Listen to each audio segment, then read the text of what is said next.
जय हिंद मेरे साथियों। आतंकवाद और नक्सलवाद भारत की आंतरिक सुरक्षा के लिए, देश के लोकतंत्र के लिए, देश के विकास के लिए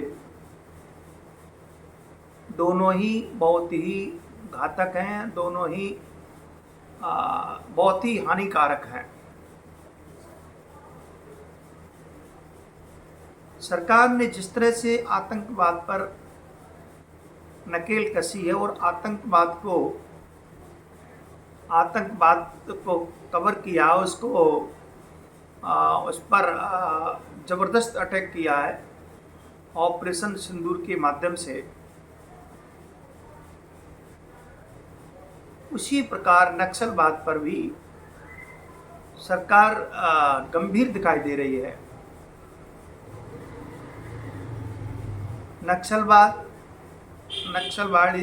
नक्सलवाड़ी से पश्चिम बंगाल से 1967 से प्रारंभ हुआ और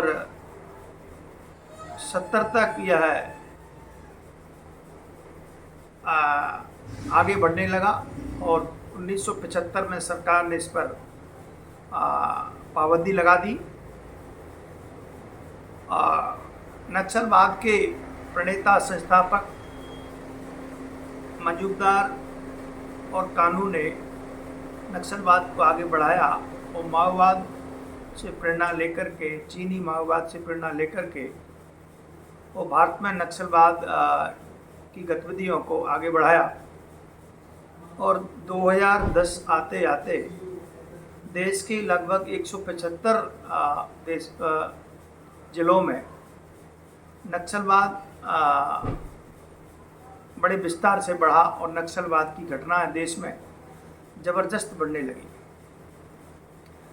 जिस समय देश में कांग्रेस का शासन था, 2004 के बाद नक्सलवाद ने तीव्र गति पकड़ी और 2010 तक आते आते ये अपने चरम पर आ गया और 175 जिलों, जिसमें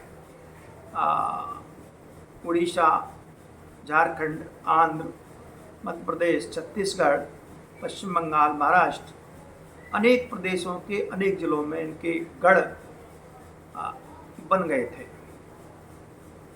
दंडकारण्य और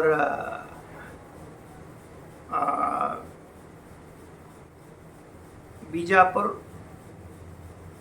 दंतेवाड़ा, अनेक ऐसे स्थान थे जहाँ की इनका एक छतरा चलता था। लेकिन अमित शाह के गृह मंत्री बनने के बाद 2019 अमित शाह ने कहा कि हम 26 तक नक्सलवाद को देश से समाप्त कर देंगे। आज नक्सलवाद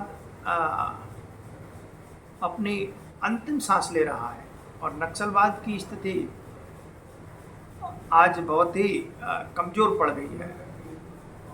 अभी 23 मई को जिस तरह से भारतीय सुरक्षा बलों ने 27 नक्सलियों को ढेर किया और उसमें उनका प्रमुख वसवराज मारा गया और आज वो अपनी प्राणों की भीख मांग रहे हैं।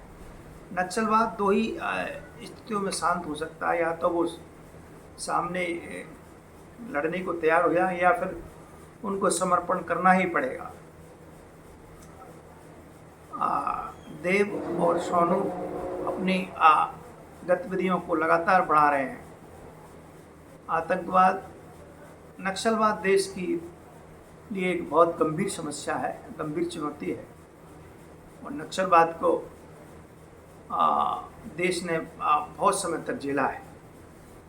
दंतेवाड़ा में 76 भारतीय सुरक्षा बलों को मारा गया। इसके बाद दंतेवाड़ा में भी 55 और झीरम घाटी में भी कांग्रेस के कई नेताओं को मारा गया। तो ये नक्सलवाद आतंकवाद से कम नहीं था, लेकिन जिस तरह से भारत की सरकार ने, मोदी सरकार ने नक्सलवाद को समाप्त करने का जो दृढ़ संकल्प लिया है, ना अमित शाह गृह मंत्री जी ने वो बहुत ही एक साहसिक और क्रांतिकारी फैसला है।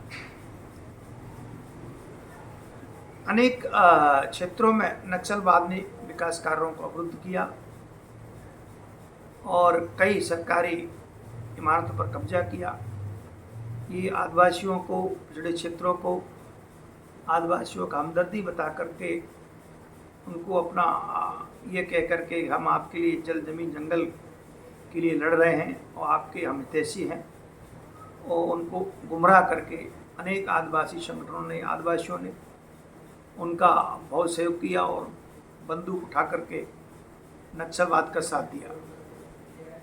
नक्सलवाद आज अपनी अंतिम सांस ले रहा है और 2026 तक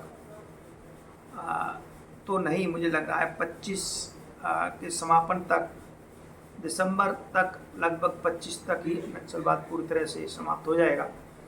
जैसे कि गृह मंत्री जी का कहना था, केंद्र सरकार का कहना था कि नक्सलवाद समाप्त करके हम रहेंगे, तो सरकार ने आंतरिक सुरक्षा के लिए खतरा बना नक्सलवाद को पूरी तरह से समाप्त करने का दृढ़ संकल्प लिया है और वो दिख रहा है।